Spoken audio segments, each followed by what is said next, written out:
یکی از خواستهای اصلی ملت من صلح هست، برقراری صلح. Y nos acusan a nosotros de guerreros.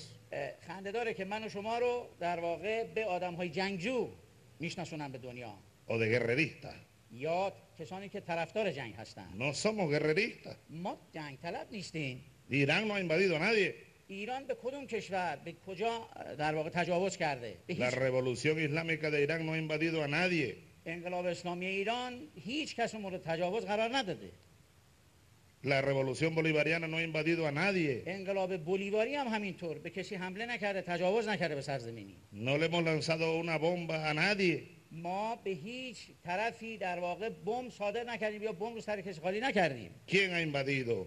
کی در واقع دست به تجاوز زده، دست به جنگ و حمله زده به دیگران؟ Países y pueblos enteros durante 100 años y más. و خیلی از ملت‌ها شاهد در واقع حمله و تجاوز اونهایی که همه میدونن هستن. ¿Quién ha lanzado miles y miles de bombas sobre pueblos indefensos? چه کسی، چه قدرتی، چه کشوری در واقع هزاران هزار بمب بر سر و فرق ملت‌ها پیاده کرده، ریخته، Incluyendo bombas atómicas.